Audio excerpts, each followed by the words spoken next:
تو کیا آپ لوگوں کو اسمارٹ دین بھی سکھا رہے ہیں جس میں عمل کم کرنا پڑے اور بندہ جنت میں جلدی چلا جائے؟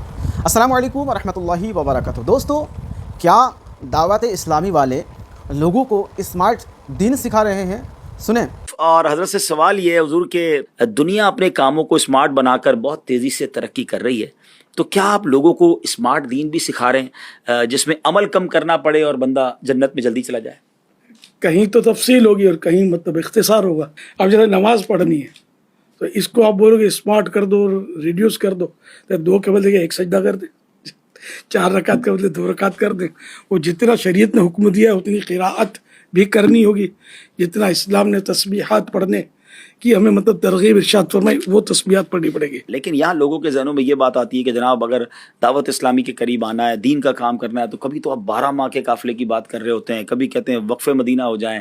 آپ نے تو اپنی زندگی دعوت اسلامی کو دے دی، دین کو دے دی، اور آپ کے ساتھ کئی آپ کے رفقا ہیں جو اپنی لائف دے چکے ہیں، تو اتنا سب کچھ کرنا پڑے گا جنت میں جانے کے لیے دین کا کام؟ یا کوئی شارٹ کام بھی، کوئی تھوڑا سا کام بھی بتا دینا تو وہ بھی ہم کر کے ہم بھی کوئی آپ کے ساتھ ساتھ جنت میں چلے جائیں؟ حدیث پاک ہے جنت تلواروں کے سائے میں ہے۔ پہلے تو جانیں قربان کی جاتی تھی اور جاتے تھے اور جان قربان کرتے تھے۔ اب وہ دور تو ہمارا ظاہر ہے اس طرح کا فی الحال تو نہیں ہے کہ ہم جانیں قربان کرتے، ہم تو آپ سے ٹائم لے رہے ہیں۔ آپ کی جان کہاں لے رہے ہیں؟ جان ہوگی تو ہمیں ٹائم دیں گے نا، اور آپ اپنے لیے دیں گے۔ تو جتنی نیکیاں کریں گے اتنا آپ کے لیے فائدہ ہوگا۔ وہ بولتا ہے جتنا گڑ ڈالو گے اتنا میٹھا ہوگا۔ تو یعنی آپ کی طرف سے، دعوت اسلامی والوں کی طرف سے کوئی ایسا انفسائز نہیں ہے، کوئی تاکید نہیں ہے کہ بھائی نفلی روزے بھی رکھنے پڑیں گے تو نوافل بھی پڑھنے ہی پڑیں گے، نہیں پڑھتا کوئی تو گناہگار تو نہیں ہے؟ شرط نہیں ہے، ٹھیک ہے، نہ اس کو دعوت اسلامی سے نکالا جائے گا، ٹھیک ہے، نہ ہر دعوت اسلامی والا اس پر عمل کرتا ہے۔ ٹھیک ہے۔ جس کو اللہ توفیق دے، ہم ترغیب تو دلائیں گے۔ پہلے کے لوگ اتنی عبادتیں کرتے تھے، اتنی عبادتیں کرتے تھے کہ حضرت جنید بغدادی رحمۃ اللہ علیہ جب اپنے ضرورت کا کما لیتے تھے نا تو دکان پر پردہ ڈال دیتے تھے اور پھر پیچھے جا کر پردے کے نفلیں ادا کرتے تھے۔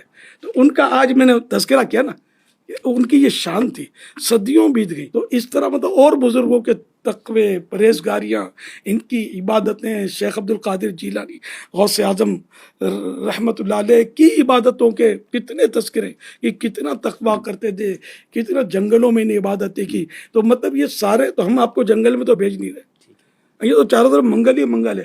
اگر مطلب آپ 3 دن کے لیے دین کی خدمت کے لیے آپ نکل گئے مدنی قافلے میں، خود بھی عبادت کریں گے، دوسروں کو بھی نیکی کی دعوت دیں گے، بے نمازیوں کو نمازی بنائیں گے، اور گناہ جو کرتے ہیں ان کو گناہوں سے چھڑا کر مسجد طرف لائیں گے، اللہ پاک کی بارگاہ عظمت سے اس کے بچھڑے ہوئے بندوں کو ملائیں گے، تو یہ تو اچھے کام ہیں۔ تو اب یہ کہ آپ بولو کہ میں کچھ بھی نہ کروں اور میں اچھل کے جنت میں جا پڑوں، یہ کہاں سے ہوگا یار؟ میں تو عوام کی نمائندگی کر رہا ہوں، وہ کہتے ہیں کاروبار بھی کرنی، جاب بھی کرنی، اور دعوت اسلامی والوں کے پاس کوئی اسمارٹ کام ہی نہیں ہے، ہر چیز اتنی بڑا کے اتنی چیزیں کر دی۔ آپ تو سوشل میڈیا بھی دیکھتے ہیں، دنیا میں سفر کرتے ہیں، آپ بھی کچھ بتائیں نا اس بارے میں، حضرت سے کچھ بات آپ بھی کریں۔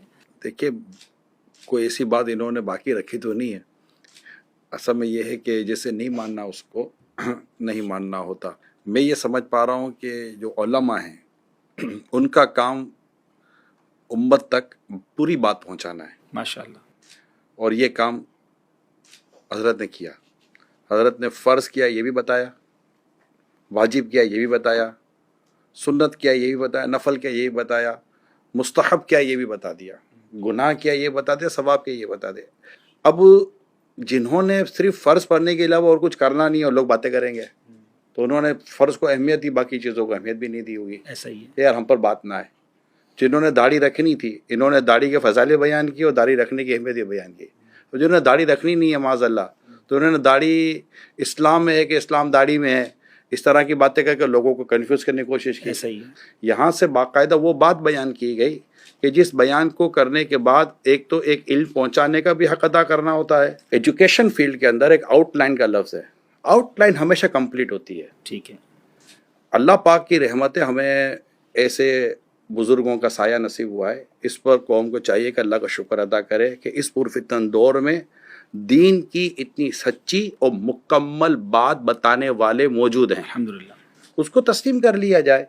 اور کہاں یہ کہا گیا کہ یہ کرنا لازم ہے؟ جس چیز کو شریعت نے لازم کر دیا اسے کوئی غیر لازم کر نہیں سکتا، ٹھیک ہے۔ اور جس کو شریعت نے لازم کیا نہیں ہے اس کو کوئی لازم کر نہیں سکتا۔ تو بہت خوبصورت بات۔ اب اس پر کوئی کلام کر لے کہ آپ نے وہ بات کی ہے جو لازم نہیں ہے، تو ٹھیک ہے بھائی، آپ کے اس پروگرام میں ہم غلط فہمی، غلط میرے تو نزدیک تو 2 چیزیں ہیں عبدالحبیب بھائی، غلطی ہے تو مان لو، غلط فہمی ہے تو دور کر لو.